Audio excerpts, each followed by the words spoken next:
function of the core. So we can understand the function of the core by understanding the function of the limbs. So we're going to break the body up into two parts of torso and limbs. So obviously we have 4 limbs, 1 torso. So as I've mentioned, we have ball and socket joints at the hips and the shoulders. Now those ball and socket joints are known as freely movable joints. They're synovial joints, which gives them the lubrication and the better movement, let's say. So they are freely movable joints. They have large ranges of movement. They have big, powerful muscles that wrap around them and produce that movement. So they are very strong joints. They are very powerful joints. So we have to understand them as the movement producers, if you will, because of the muscles that surround them and the range of movement that they have. What we can then do is look at the joints of the spine.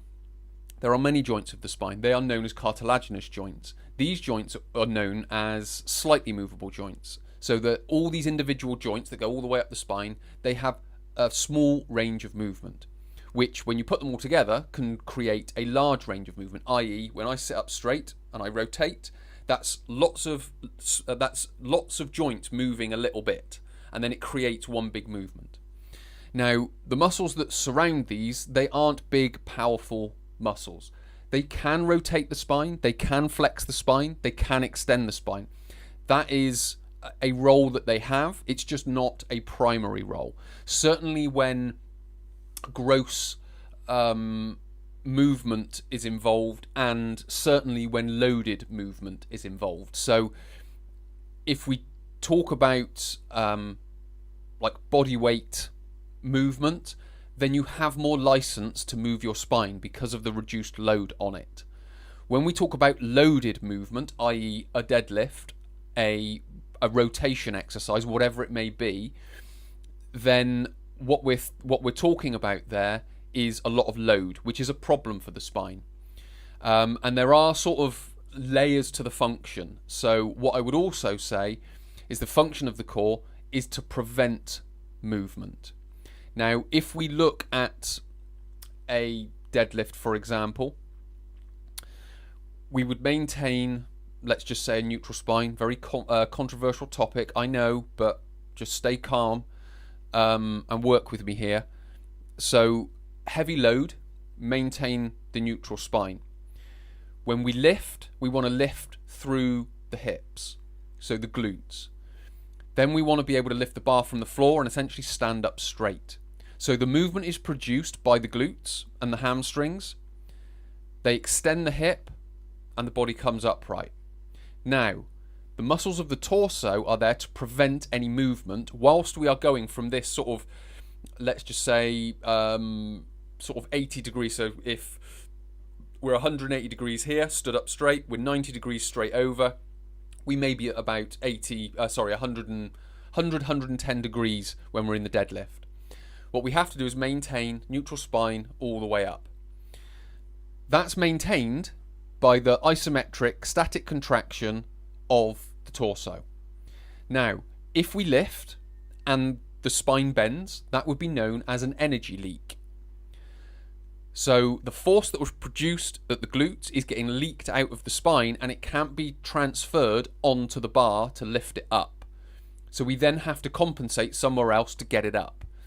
So we have to understand from an exercise perspective, and certainly a loaded exercise perspective, that the limbs produce the movement, the torso prevents the movement.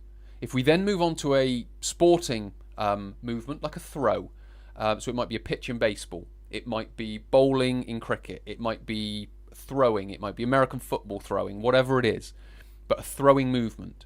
As a general rule, though that the power in those throws are created at the hip.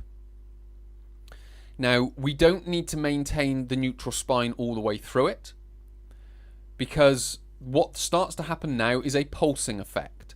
So as we initiate the elasticity part of it, so as we wind up for the throw, there is an initial contraction, then it will begin to relax a little. When we then get to the back of the winding up phase and it comes through for the throw, there will be another contraction and it will start to relax again. And then when we get to the end, it will contract again. So there is this contract, relax thing going on in the torso. When it starts to relax, it can allow the movement because there's less load on the spine, so the spine then can move. But when it goes through those important parts of the wind up and then the sort of the throwing element to it, there has to be these contractions because that's where we don't want the energy leak. So we have to understand the different functions of the core as we go up through different types of movement. So that in some respects is a bit of an overview of the function of the core, which should help you understand the differences, because movement isn't always the same and the body isn't the same within movement, as I've described, within like a deadlift exercise or a squat exercise or a press exercise or a pulling exercise, than it is to a dynamic throw, for example, because they're very different. There's a lot of speed involved in throwing. There's a lot of force and strength involved in a deadlift. So again, the movement parameters change and how the body needs to work changes. So it's not just a one size fits all that the spine can bend, it should bend, we should lift with a bent spine, so on and so forth.